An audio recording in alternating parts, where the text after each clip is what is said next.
Welcome to the Property Strategy Podcast. We are sitting down with Michael Yardney, founder of Metropole Property Strategists. Michael, thank you so much for coming on the podcast. It is an absolute privilege. My privilege to be here. Thanks. I look forward to our chat. So guys, Michael Yardney is one of the most successful property investors, been around in the space for such a long time. So we are really, really excited that we could get him on the podcast to pick his brain and deliver some really good insights. Michael, do you mind just sharing with us a little bit about the business first and foremost, Metropole? Well, I started the company Metropole Properties way back in 1989, but that was 79, but that was my first family company running properties. But I started helping the public around the year 2000 with Metropole Property Strategists. We initially started as property development managers because I was doing property development and reasonably successful at it. And then in the middle 1990s, I went through a divorce and my what I call asset reallocation program. So I didn't have as much funds for property development. So I started helping other people get into property development. Okay. And we were buying sites for clients and running property developments and helping them own great investment properties. And suddenly realized that, well, it's not just young developers that need this, but we were amongst the first buyers agents in Melbourne as well. When I grew up, I didn't want to be a fireman or an astronaut. I wanted to be a real estate agent because I thought they were wealthy because they had big cars and I was poor. I didn't realize they rented their cars or hired their cars and they weren't that rich after all. So I wanted to set up a property management division that my wife Pam did, and now we have over $2 billion under property management in Melbourne, Sydney or Brisbane. And that property buyers agency that we started in the early 2000s has grown with offices in Melbourne, Sydney and Brisbane. But it's all come with a strategy. In other words, we just didn't buy a property. There was strategic advice behind it. We used to use spreadsheets and reports, and over the last years we swapped to a great program, game plans, which made it much easier for us to help map out our clients' future. So we're not just about buying property, we're actually about the end result that they want, which is creating financial freedom. And various bits have been added on, renovations and developments still there. Ken Race, my business partner at Metropole Wealth Advisory for the last 10 years, has been helping clients getting the right ownership structures. We're looking at finance. So we have a holistic approach to wealth, and property is the vehicle that we use, but advice is the main service we sell. And I think that's really wonderful, right? Because especially in this day and age, and we're only just chatting about this off air with the emergence of the new era of buyer's agency and potentially the transactional nature and looking for that next commission and that next deal. And the fact that in you guys, and I love this and we get to see this because obviously we partner with you guys and you partner with us, we actually get to see the transformational journey that your strategists actually take the client on, not just thinking about the next acquisition because what are the knock-on effects? Is there another acquisition after that? How many do we need? All working towards that end outcome. And that's why I think your story is going to be super, super insightful for our listeners today. Well, we recently did an audit of the results of our clients. It was easy to see because we manage their properties under property management, and they're 7.3 times more likely than the average Australian to own 6 or more properties. Beautiful. I guess they made the right decisions because they got the right advice, but they actually took the advice and did something about it, which I think is the most important thing. Yeah, definitely. And so, Michael, and for many of the listeners who I'm sure have heard you on many podcasts, like I was only just telling you I have, you're one of my kind of inspirations when I first started my property investing journey. Talk to us about that very first acquisition that you made and rough numbers in terms of purchase price. Do we still own it and what would it be worth today? Well, I came from a poor background. My parents were migrants. I came to Australia at the age of 3. My parents both worked. My parents' friends had businesses and invested in properties. They went away on Christmas holidays and we didn't. They had a car. My parents didn't for many, many years. And they invested in property. And so I saw what my friends' parents were like and I wanted to do the same. In my early 20s, I'd saved $1,000 and my parents did, and we went halves in a property at Larch Street, South Caulfield. There wasn't all the information. There wasn't the websites. There wasn't reports. So I bought close to where we lived, close to where I went to school, close to where my mum went shopping. But I lucked out. It was in South Caulfield, a gentrifying, good suburb in Melbourne. We paid $18,000. 1-8. 1-8. Took a 30-year loan for $16,000 and had no idea how we were going to pay it off. Now, just to put things in perspective, at that stage, the Holden Kingswood was the family car, and that cost $2,000. I got $12 a week rent, and I was excited. But at that stage, the Whitlam government came into power in the early 1970s, and inflation was rampant, and it went up in value, the property, and it allowed me to borrow against the extra equity in that property to buy a second one 5-6 years later. So I owned 2 investment properties before I got married. In fact, I owned one before I owned my first car, which I got at about the age of 24. When I got married, I sold them to buy an apartment that my first wife and I lived in. I didn't know or didn't understand the concept of refinancing, and so I sold those. So I sold that first property, my half share to my parents for the half share of $32,000, which is what it had gone up to from 18. In the early 2000s, I bought it back off my mother for about $260,000. I've since pulled down that old weatherboard house and built 2 townhouses. Okay. I'm still involved in property development, not to sell but to keep. And so that first property I still own, and it's probably worth about $4 million. 2 townhouses at $2 million each. So from what? From 18 to Now that was 23 years or so. Sorry, 53 years ago. That's scary. But so you said I'm a successful investor, and I am. But I've had time on my side, and I've been consistent and followed a system and a strategy that I've fine-tuned over the years. And that's what I wanted to kind of dive into, because obviously you said you kind of been consistent, you've been patient. Is there an overarching philosophy? Is it buy, flip, get rich tomorrow? Is it buy good quality assets, hold them for the long term? What's the overarching Michael Yardney philosophy? So the philosophy is buy the best assets you can in areas that are going to outperform the average, add value. And so a large part of my portfolio are townhouses that I've built and kept the whole complex. Over the time, I've actually changed. When I first started, I couldn't afford more expensive properties. I'd bought a number of apartments, so I was in strata complexes. Nowadays, unless I can own the whole block of apartments, I don't want to buy individual. But as your journey grows, as your budgets change, as you mature more, the sort of property I have bought has changed. But in principle, it's own good quality assets, diversify over time. So I've got residential, commercial, industrial properties in a number of states, but you can't diversify straight away. One of my biggest mistakes was getting into commercial property too early. Okay. In the late 70s, I bought my first factories thinking, hey, that's what the big boys do. That's what I want to do. If the rich people do that, it didn't have it had cash flow, but not the capital growth that I wanted. I got into commercial too early and sold those off to do other things. But the concept really is hold in the long term, refinance, and once you have a big enough asset base, lower your loan to value ratios and start living off your cash machine. And so if we talk about the, I'm just going to pick on one thing you mentioned there. You kind of mentioned that you bought some apartments, you probably wouldn't buy them now. Do you see that like they fit someone's, they might fit into someone's portfolio? Definitely. So I still have a number of blocks of apartments, to be blunt, they're in Melbourne and have not performed very strongly over the last decade. Prior to that, apartments, well-located apartments, and these are Art Deco blocks, so they're nice apartments, performed about as strongly as houses in Melbourne. The last decade, they haven't. The rents have suddenly shot up over the last year or two.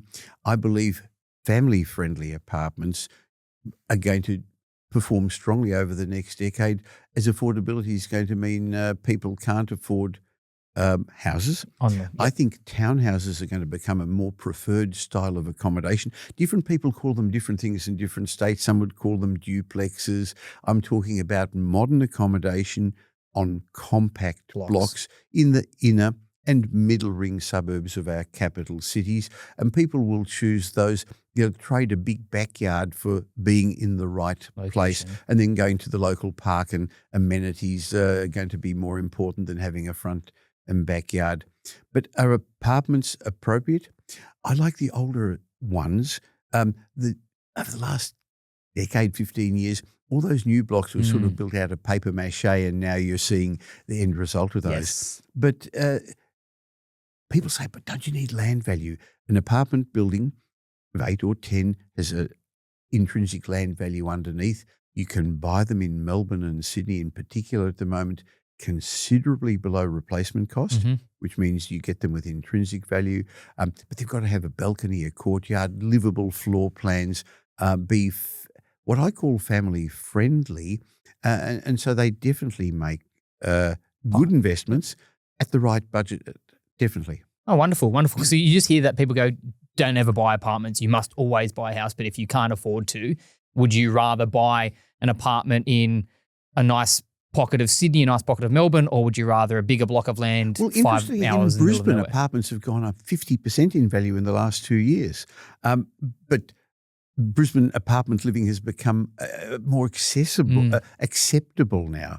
So when I grew up, apartments, or flats as they were called then, were more for the poor people who couldn't afford houses. Nowadays, different people require different sort of accommodation. The young people move out of home, move into apartments, and they're looking for location and lifestyle. But they're also looking for the right sort of apartment. So I believe ones that don't have lifts and swimming pools and lots of owner corporation expenses. So in Sydney that you mentioned, eastern suburbs apartments or southeastern suburbs apartments are performing very strongly. In Melbourne, they haven't performed well. So as a buyer's agency, we haven't bought apartments for clients for a number of years. But I can see the time is coming that if you're buying the right property in the right location, you're going to get a good yield, well below replacement cost. That's beautiful.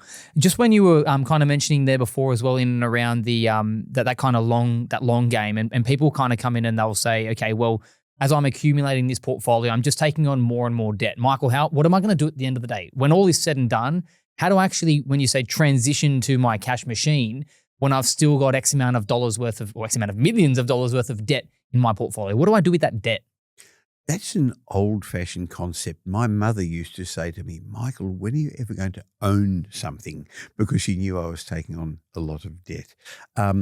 The answer is you go through various phases in your property investment journey. Initially, the education phase, you learn, you experience, you got to get the right mentors, the right people to listen to.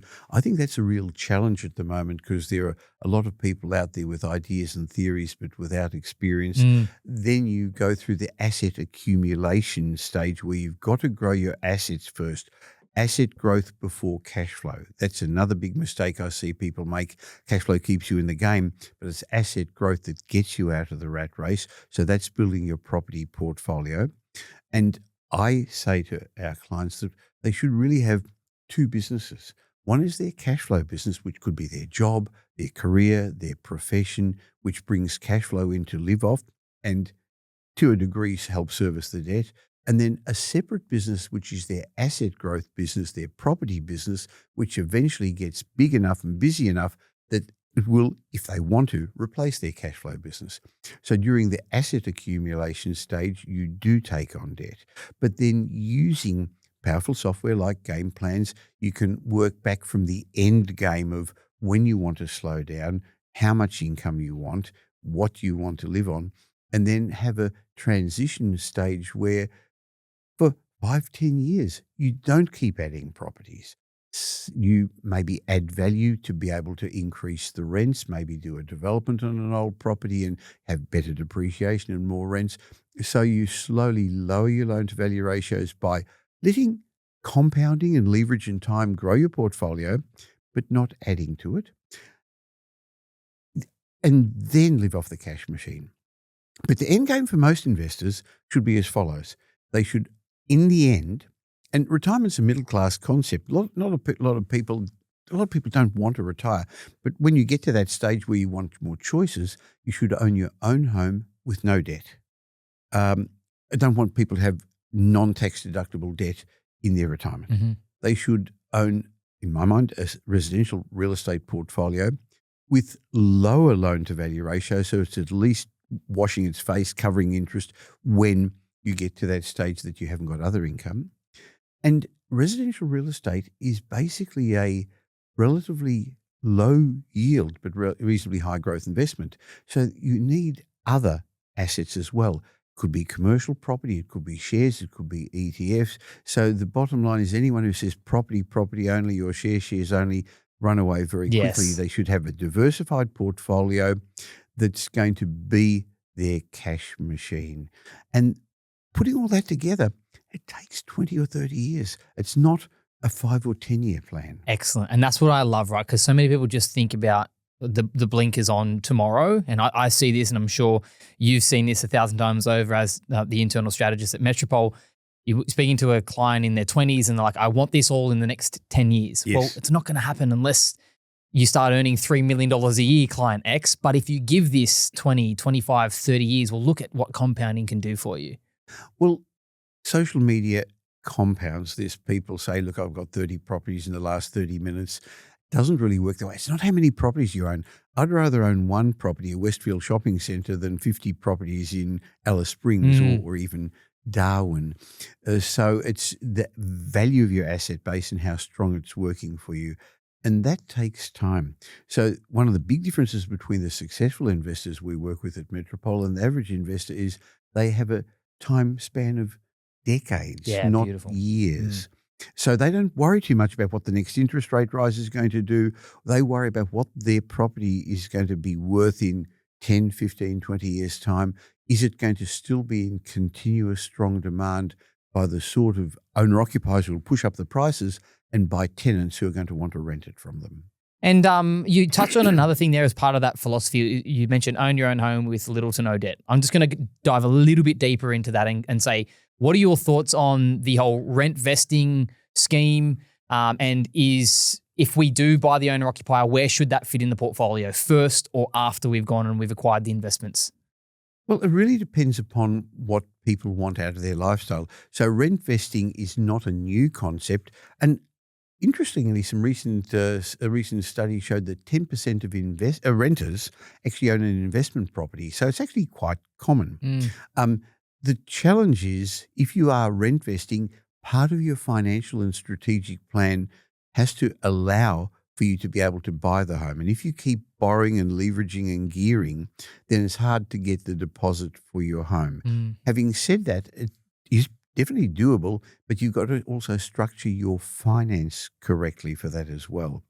So a lot of young people can't afford to live where they want to in the lifestyle locations or the amenity.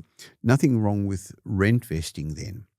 One of the biggest mistakes I think I've seen people make is buy their dream home, their final home, their ideal home too soon, taking on a large amount of non-tax deductible debt, and it stops them building an asset base on the side. Why? Maxing out serviceability? They're maxing out serviceability. Yeah. Sure, because the tenant's not paying you rent. Yes, yeah.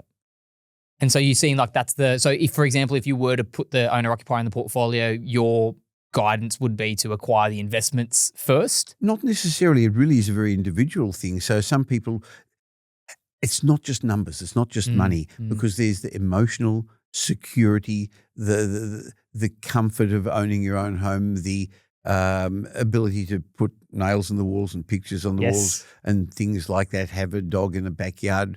So there's a number of factors involved. It's not just all numbers and figures, but then again, by looking at it all strategically and at least doing the numbers and figures, you can then decide how emotional you want to get with the home. You're allowed to be a bit emotional, but not that much. So I've found a lot of owner-occupiers now use our buyer's agent services because they realise that this property isn't going to be their forever home. So let's buy it with an investment mindset as well. Yeah, and I suppose something that I've seen, have you kind of seen on the ground over your decades of experience in the industry that people want that dream forever home when, like, that's, say, for example, they can afford a home, but it's not that nice shiny one that's in the front of a magazine, or it's not the same property that they grew up in when they were kids. Have you kind of seen that in your business? And what's your advice to those younger listeners?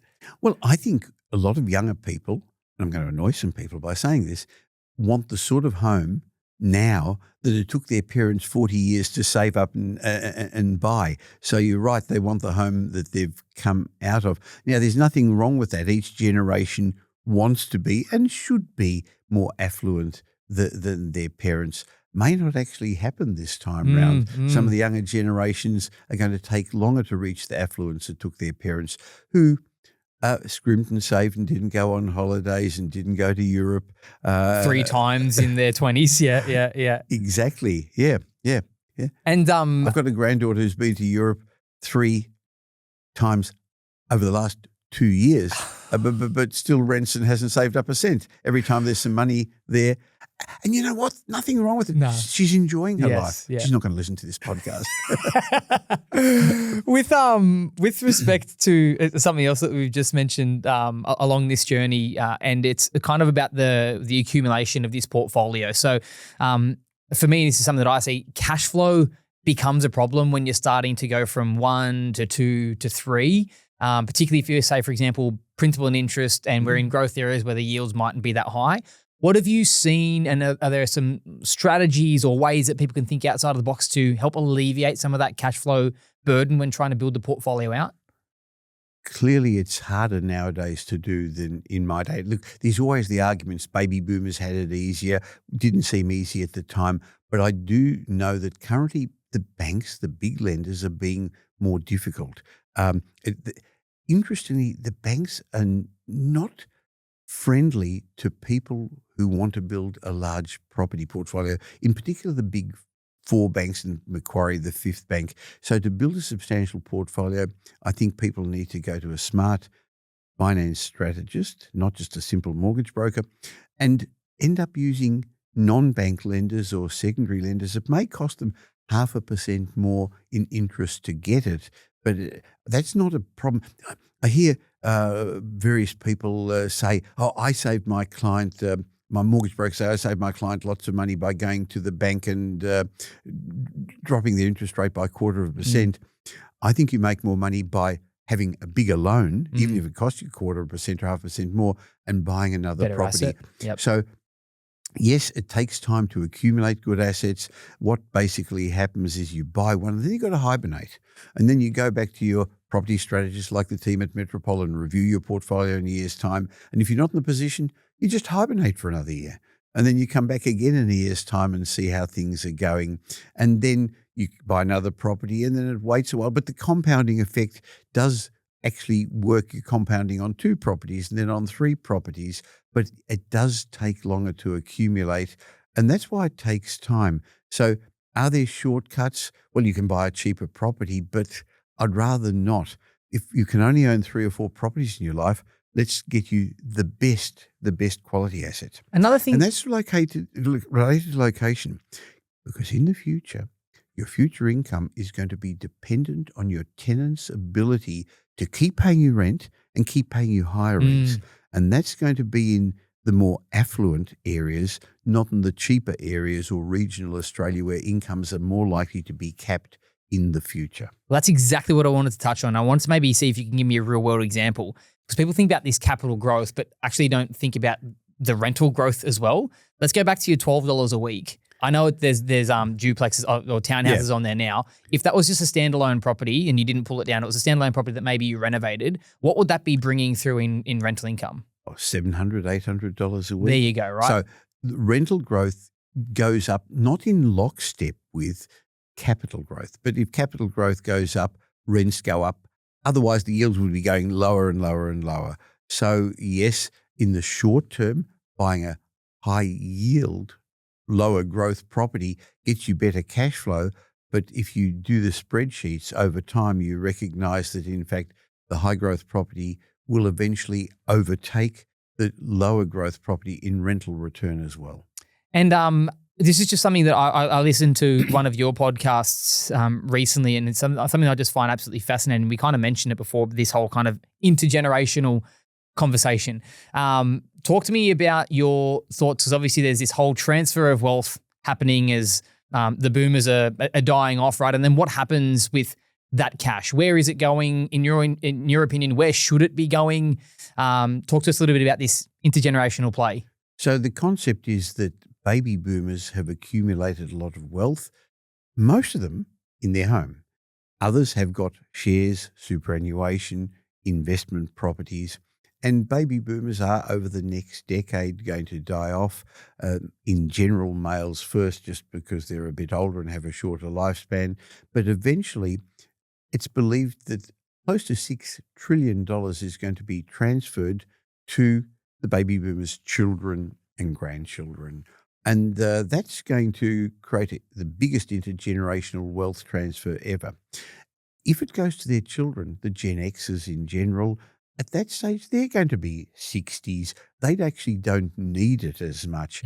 So a lot of baby boomers are now helping their children and their grandchildren with the bank of mum and dad, helping them into a home, helping them with education. I've been fortunate enough to help all my kids with accommodation and, in fact, even paying my grandkids' school fees now, which are very expensive. But it took me time. I was very much wanting to accumulate a big asset base too, because of still some bad habits from when I was poor. And there was an interesting book that's called Die With Nothing, where basically Die With Zero, where you spend it all while you live and you just hope you don't outlive it. I'm not going to get to that point. I'm still going to be leaving things to my children and grandchildren, but I'd rather give it today to them with a warm hand rather than from the whole cold hand from the grave. So on that basis, helping the kids now and seeing the pleasure of seeing the grandkids go to good schools is making a difference. And it's not just me. The whole generation of baby boomers are doing it. What it unfortunately is going to mean is that there's going to be a bigger divide between the families and generations that own property and those that don't. The rich are getting richer. Now, some people are going to say that's not fair, and maybe it's not, but I still believe everyone in Australia who wants to have a job can get a job with low unemployment. The government's helping first home buyers get into the market.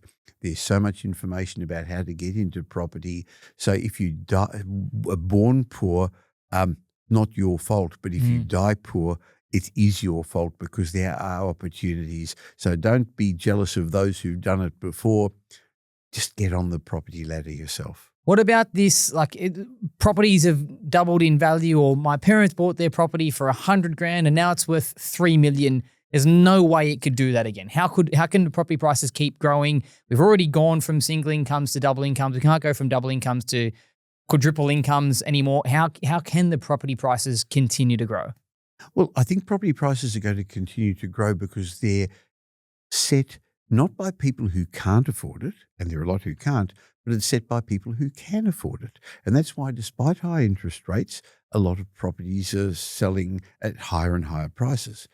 There's a number of groups who are driving the property market. For example, baby boomers, we mentioned a moment ago, and right sizers rather than downsizers, as we call them. Interestingly, PEXA showed, the organisation that does the conveyancing, that close to 30% of the property transactions in Melbourne and Sydney a couple of years ago had no mortgagee involved. In other words, people are downsizing, right-sizing because of the equity they've built. 50% of homeowners don't have a mortgage. So there are people with equity. There are people with multiple streams of income. So you're right, 2 jobs isn't enough. But they've got side gigs, they've got investments, they've got businesses, perhaps. Businesses. So therefore, there's also government incentives. The 5% homeowner incentive, 5% deposit, now allows first home buyers not to buy cheap properties. $1.5 million in Sydney, $1 million in Queensland, for 950,000 up to 950,000 in Victoria, which means they can buy median price properties with the assistance of the government, as long as they've got the serviceability. And there's rent vestors as well. So there's a large group of people who are still pushing property values up. So that's why I believe over the long term, it's going to be affected by two major factors. Household formation, not population growth, but how many households we have, and also the wealth of the nation. If we believe Australia is going to keep growing, and Australia's governments, both sides, have got a business plan of 40 million people in Australia by the middle of the century, and if we believe we're going to remain a wealthy nation, that's just going to mean that property values are going to keep increasing. Do you think that they'll increase uniformly? Will it be certain locations that will perform better than other, i.e. closer to capital cities and regionals less so? There's always been a disparity between regional and capital cities, cheaper properties, more affluent properties. Interestingly, over the last couple of years, because of various economic challenges, going back a year or two beforehand with COVID, regional Australia performed pretty strongly, and cheaper properties outperformed more affluent properties, particularly in Melbourne, where we're sitting at the moment. Having said that, as I said a while ago, your future income is going to be dependent on your tenant's ability to keep paying higher rent. And I believe there's still going to be workers who are going to want to and prepared to pay to live in what's called 20-minute neighbourhoods, the better, more affluent areas where you can ride, drive, walk to a heap of amenities. And so my business plan, my property strategy, our strategy at Metropole is to buy in those sort of areas. But we look a lot at demographics, how people live, where they want to live. We were speaking off air about my other podcast, apart from the Michael Yardney podcast, the podcast with Simon Kirstenmacher about demographics. And demographics is pretty good crystal ball. You can see what's going to happen in the future to the various generational groups. So we can see where there is going to be strong demand as people move through their lifestyle stages of leaving home, having a few 10, 15 years of fun, getting married, moving to family formation stage, kids growing up. And so all those are going to drive property values. And it's not a judge of people that they're wealthy or not wealthy, but I'd rather have tenants who are not a week away from broke. Having some kind of reserve in the bank behind them. Yes. And what about during COVID, we saw a bit of the escape to the treescape, the sea change. Have you kind of noticed a bit of a shift on the ground for some of those who maybe made that transition, potentially coming back closer to the employment hubs? Interestingly, this morning I read a headline. I haven't read the article yet, but it came up on my phone that they'd surveyed young people, and I can't remember, 20% of young people said they're considering moving to regional Australia because of affordability. That was the headline. I haven't read the details, but I bet you when they actually look at lifestyle in those regional areas, they're going to realise there isn't as many opportunities for jobs or job growth. In other words, I can get a job, but what's the career path? There's not as many opportunities for dating and meeting new people. There's not as many opportunities for the great lifestyle in the regional areas, because interestingly, those people who live in the regional areas, as they come out, they actually don't. The young people don't want to stay there.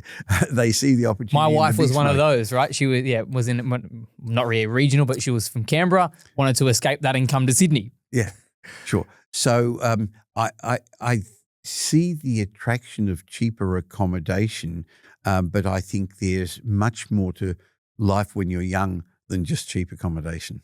Yeah, no, that's really, really beautiful. And you're right, because I absolutely love the Demographics Decoded podcast, because the insights that yourself and Simon give is just absolutely phenomenal and wonderful. And I think that more and more people should be listening about that, because it's a way that you can start to think about not tomorrow, but in 10, 20 years time, where is what's the formation of Australia going to look like? And if you're going to be parking in hundreds of thousands or millions of dollars worth of your own cash into these assets, you're probably going to want to know a little bit of a plan around where to park that and how infrastructure demographics, people moving across the country will impact your investments.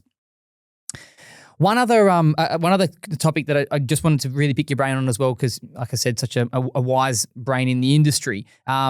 People ask me this question all the time, and I'm sure you guys get it all the time as well, is in and around my whether I should go interest only or whether I should go principal and interest. Just really quick, rapid fire. Is there a particular avenue or a season for one versus the other? I'm not the finance expert, but I believe that you should, in general, in your growth stage, go interest only, because you can pay off a small amount of principal, but I'd rather have that money put into your cash flow buffer to see you through, or put aside in an offset account, used sensibly. So rather than paying it off, use it so that you can take it out again without asking the bank for permission. Okay, so it's not too taboo. No. In the growth stage, eventually you're going to want to start to repay some of the debt. And is it the case that you would ever consider selling an asset to help retire some debt out? Yes. So at the end, I mentioned a number of ways of getting into the transitioning phase, but sometimes it's the right thing to sell a property as well. The aim of the properties isn't to have the biggest portfolio, it's to give you the lifestyle choices you want. And so sometimes it's the right thing to do. There are tax implications in that as well, and they may change in the next little while. But I've got no problem, and I have done that too. You just mentioned one thing there in and around taxes and tax changes, and probably that's the only thing that we can be sure of is that there will be change. What are your kind of thoughts and takes? Obviously topical at the moment is the whole CGT discount change. What are your thoughts around that and how that may impact the property market? Well, you're right, there are going to be changes. And so I actually have a concept of having expectations rather than forecasts. So I expect the tax changes to occur, but I don't know exactly which ones they're going to be. I know interest rates are going to go up a little bit, stay high for a while, go down again, but I don't know when that's going to happen. I have ideas that the property market's going to grow going through the next few years of a super cycle, and then it's going to stop and slow down like it always does, and then it will slump for a year or two. I know some of my investments will do better than others, but I don't know which ones they are. Now, that's not a cop-out. It's the difference between an expectation and a forecast. So a forecast is the property market's going to slump in June 20 or second quarter of 2029. But if I have those expectations, it makes me a better investor, because when they happen, it doesn't concern me as much. I invest better for it. I'm prepared for it. So will the tax changes occur? Yes. The government is looking for a way of getting money, getting funds. Will the capital gains tax change in the May budget? Very likely. I don't think they're going to grandfather it, because Australians expect change, but they don't like the rules changing on decisions they've made in the past based on what the government has told them. So I guess you just have to play with the rules as they happen. But if you've got that 10, 15, 30-year forecast time frame, not going to matter. Shouldn't matter anymore, right? And for property investors, the strategy, as we mentioned a moment ago, is holding in the long term. And so don't worry about having to pay tax if you sell. I like the concept of adding value through renovations or development, but not flipping it. Rather than paying tax, paying agents' commission, paying marketing costs and selling, keep the property you've renovated, keep the property you've developed, and get higher rents, get depreciation allowance off your lower cost base, so you're already ahead. Wonderful. And I wanted to kind of really just draw down again in on that wealth of knowledge, and maybe you could share a story or some past experience. Maybe it's yourself, maybe it's a client. I always like asking guests, is there a particular horror story or a funny anecdote or something that you can share from either your own portfolio or a client that's maybe come to you? Obviously de-identify who they are, but anything you can share with listeners? Well, the mistake I mentioned before about buying commercial property too early in my portfolio was something I'm seeing people do now, because there are a number of buyers agencies and podcasts recommending it, I think too early in people's property journey. But I remember many years ago when I used to do seminars around Australia, somebody coming to me in Sydney, I can still picture it as we talk, coming up to me at the front of the seminar and saying, I'm going to sell my Sydney properties. Why? Oh, because land tax. And I remember she had owned a number of properties and how much is your land tax? And at that stage, it was not a very high number. And I said, how much of your property's gone up in value? Yes, but it's not fair. So I don't know what that lady did. I don't know. I've never seen her again, whether she sold them or not. But I'm hearing that at the moment in Melbourne with land tax, it's unfair, extra residential regulations. I've got to bring my property up to standard. It's not fair. I'm going to sell out.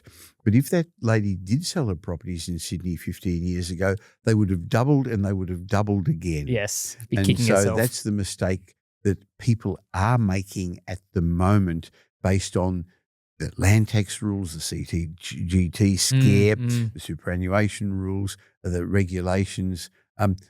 These aren't a fine for being in the business. They're a fee, a cost of being in the business. That's beautifully put. Do you mind just delving into the what you're seeing and why you said that was a bad decision to get into the commercial too soon? Is there like a sweet spot? Because I didn't have the capital growth. Okay. So is there like a sweet spot, like of an investor, you should have X amount of properties or X amount of wealth before you do transition? It's all got to do with the numbers and figures and the planning. So there's not a right amount. It depends where you are in your journey as well. At different stages in your journey, you're going to have a different risk appetite. So if you're in the capital growth, the asset growth stage of your journey, in general, commercial property doesn't have as much capital growth and works on different principles. So in the current slightly rising interest rate environment, commercial property values actually go down as interest rates go up. Based on the cap rate metric? But based on yield. Yeah. And so generally speaking, you might say the commercial would come towards the back end of the accumulation. Yes. Once you've gone through your accumulation of growth assets, then you can start to focus on more of those yielding ones. Yes. That's beautiful. So, Michael, just before we kind of wrap things up again, I know we've briefly touched on the Demographics Decoded podcast, but do you mind just letting our listeners know where else they can hear you? Sure. Well, I have a daily newsletter that last year had about 2.4 million unique readers. I'm amazed by that. It's a huge part of the Australian adult population. Propertyupdate.com.au and the Michael Yardney podcast on YouTube, on Spotify, on Apple or wherever you listen to this podcast. So the Michael Yardney podcast and Demographics Decoded with Simon Kirstenmacher. Absolutely wonderful to have you on the show. It is an absolute honor to be here sitting down. Like I mentioned, one of the original podcasts and my original sources of knowledge was me listening to your podcast some 11, 12 years ago. So personally, from my end, thank you so much for delivering such great quality content to all to take in. And thanks so much for sitting down the couch with us here today. My pleasure. Thanks so much, Michael. We'll chat again soon. Great.